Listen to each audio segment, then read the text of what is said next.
Chicken corn हो या फिर वेजिटल सूप, हम सब ने आज तक सूप को सिर्फ पीने के लिए ही इस्तेमाल किया है।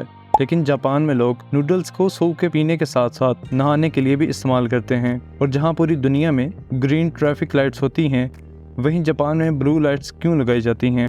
नाज़रीन, जापान एक ऐसी कंट्री है जिसको हमेशा अनोखे तौर तरीकों की वजह से याद किया जाता है। आइए जानते हैं सिर्फ जापान में पाई जाने वाली उन तमाम अनोखी चीज़ों के बारे में कि आखिर वो क्या हैं। नंबर 1, हम सब ने हॉट स्टीम बाथ के बारे में या फिर गोल्ड बाथ के बारे में तो सुन ही रखा होगा, लेकिन आप सब ने कभी नूडल्स बाथ का नाम सुना है? अगर नहीं तो आप आज ही ये जान लेंगे कि जापान में नूडल्स और पोर्क सूप में बाथ लेना बहुत ही कॉमन बात है।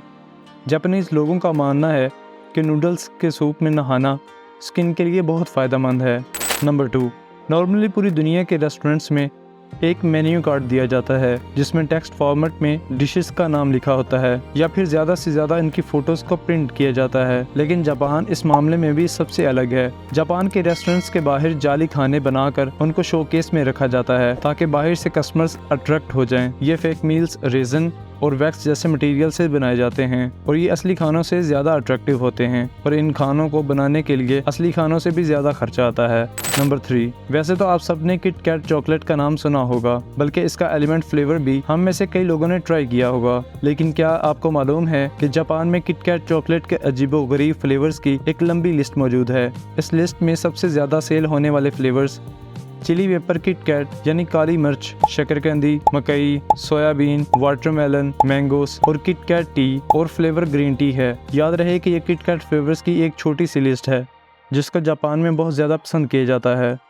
नंबर 4, क्योंकि जापान अपनी आबादी के हिसाब से बहुत छोटा है, इस वजह से ये लोग कम स्पेस में एडजस्ट करने के आदी हो चुके हैं। इनको अपने घर, कमरों और शॉप्स की स्पेसेस को ऑप्टिमाइज करने की इतनी आदत हो चुकी है कि फ्रिज में रखा हुआ गोल तरबूज भी जब ज्यादा जगह लेता है तो इनको ये बात हजम नहीं होती। 1978 में एक जापानीज ग्राफिक डिजाइनर ने पहली बार क्यूब यानी स्क्वायर शेप का तरबूज इंट्रोड्यूस करवाया। ये आइडिया सबको इतना अच्छा लगा कि फार्म्स ने तरबूज को एक स्पेशल कंटेनर्स में उगाना शुरू कर दिया। इससे न सिर्फ तरबूज को ट्रांसपोर्ट करने में जगह बचती थी, बल्कि फ्रिज में भी आसानी से फिट हो जाता था। बाद में तरबूज को डेकोरेशन के लिए अलग अलग शेप्स दी जाने लगी। नंबर 5, रेलवे और सबवे स्टेशंस पर आपने कई स्टाफ वर्कर्स को रूटीन चेकअप करते देखा होगा, जैसा कि टार्च की मदद से ट्रेन के नीचे जॉइंट्स और सस्पेंशन को देखना कि कहीं वो अलग तो नहीं हो गए।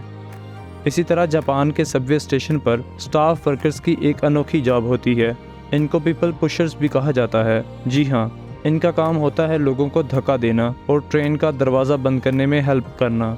लोगों को धक्का देकर ज़्यादा से ज़्यादा पैसेंजर्स को अंदर ठोसा जा सके ताकि ट्रेन के अंदर चप्पा चप्पा इस्तेमाल हो सके। नंबर 6, हमारे मुल्क में तो शायद ट्रेन का लेट होना बहुत ही कॉमन बात है। इंडिया में एवरेज ट्रेन 53 मिनट लेट होती है, जबकि पाकिस्तानी ट्रेन औसतन 2 घंटे तक डिले होती है। लेकिन ये चीज़ हमें कई एडवांस कंट्रीज़ में भी, जैसा कि जर्मनी, फ्रांस और यूएस में भी देखने को मिलती है। अमेरिका में long distance trains 49 minutes delay करती हैं, जबकि जर्मनी में ट्रेन्स औसतन 6 मिनट तक का डिले करती हैं। पर जापान तो जापान है। इस मामले में जापान बाजी ले चुका है, क्योंकि यहाँ ट्रेन्स सिर्फ़ और सिर्फ 54 सेकंड्स डिले होती हैं। सिर्फ चंद सेकंड डिले होने के बावजूद भी जापान में ट्रेन के लेट होने का एक सर्टिफिकेट भी इशू होता है। जी हाँ, आप जापान में किसी इम्पोर्टेंट मीटिंग या ऑफिस में ट्रेन की वजह से लेट पहुँचे तो इसके लिए आपको रेलवे की तरफ से एक सर्टिफिकेट मिलता है जो आप अपने ऑफिस में जमा करवा सकते हैं। नंबर 7, जापान में पानी को बचाने के लिए भी एक अनोखा तरीका अपनाया जाता है। यहाँ टॉयलेट्स में सिंक का पानी सीधा गटर में जाने की बजाय टॉयलेट के टैंक में चला जाता है और इस तरह इसी पानी को रिसाइकल करके दोबारा इस्तेमाल में लाया जाता है। नंबर 8, अब यहाँ आती है सबसे ज़्यादा इंटरेस्टिंग चीज़ जो जापान में नोटिस की जाती है। तकरीबन हर कंट्री में खाना खाते वक्त या चाय पीते वक्त आवाज़ निकालना बुरा समझा जाता है, लेकिन जापान में इसका बिल्कुल उलट है। नूडल सूप पीते वक्त अगर कोई इस किस्म की आवाज़ ना निकाले तो शेफ़ को लगता है कि शायद इसको खाना अच्छा नहीं लगा। ये आवाज़, जिसको स्लर्पिंग भी कहा जाता है, ये जापान में अक्सर लोग शेफ़ को शाबाशी देने के लिए भी निकालते हैं। नंबर 9, जापान के कल्चर में पूरी कोशिश की जाती है कि नंबर 4 को अवॉइड किया जाए, क्योंकि इनका मानना है कि नंबर 4 बहुत अनलकी होता है। हर वो चीज़ जिसमें नंबर 4 आता है इसको जापान में अवॉइड किया जाता है। किसी भी इवेंट में 4 गेस्ट नहीं हो सकते। रेस्टोरेंट्स के टेबल्स के इर्द गिर्द 4 चेयर नहीं बल्कि 3 या 6 अरेंज की जाती हैं। हत्ता कि जापान में एलिवेटर के अंदर 4th फ्लोर का बटन नहीं लगाया जाता। नंबर 10, पूरी दुनिया में मायोनीज़ को सैंडविच, बर्गर या फ्राइज़ के साथ इस्तेमाल किया जाता है, लेकिन जापान वो वाहिद मुल्क है जहां मायोनीज़ को आइसक्रीम की टॉपिंग या पैनकेक की टॉपिंग के लिए इस्तेमाल किया जाता है। नंबर 11, ऑफिस में वर्किंग टेबल पर सोना काफ़ी अजीब समझा जाता है। अक्सर ऐसा करने वालों का या तो मजाक उड़ाया जाता है या फिर इनको बॉस के ताने झेलने पड़ते हैं। लेकिन यहाँ भी जापान सबसे अलग है, क्योंकि जापान में ऐसा करना मेहनती होने की निशानी समझी जाती है। नंबर 12, दुनिया के किसी भी कोने में ट्रैफिक लाइट्स सिर्फ 3 कलर्स के होते हैं, रेड, येलो और ग्रीन। लेकिन जापान वो वाहिद मुल्क है जहां ग्रीन की जगह ब्लू लाइट्स लगाई जाती हैं। इसके पीछे जो राज है वो जापानीज लैंग्वेज में छुपा हुआ है। जापानीज लैंग्वेज में ब्लू और ग्रीन दोनों कलर्स के लिए ब्लू का वर्ड इस्तेमाल किया जाता है।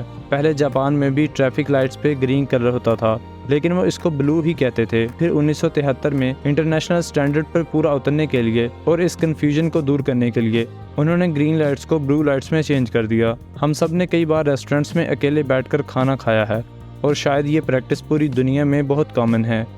लेकिन जापान के किसी रेस्टोरेंट में अगर आप अकेले बैठकर खाना नहीं खाना चाहते तो आपकी तन्हाई को दूर करने के लिए मैनेजमेंट के पास स्टफ्ड कार्टून कैरेक्टर्स भी मौजूद होते हैं, जिनको अपने सामने वाली सीट पर रख कर अपनी तन्हाई को मिटाया जा सकता है, जैसा कि इस फोटो में भी आप देख सकते हैं। उम्मीद है डिस्कवर अनकवर की ये वीडियो भी आप लोग भरपूर लाइक और शेयर करेंगे। आप लोगों के प्यार भरे कमेंट्स का बेहद शुक्रिया। मिलते हैं इसी तरह की एक और इंटरेस्टिंग वीडियो के साथ। तब तक के लिए हमें इजाज़त दीजिए। अल्लाह हाफिज़।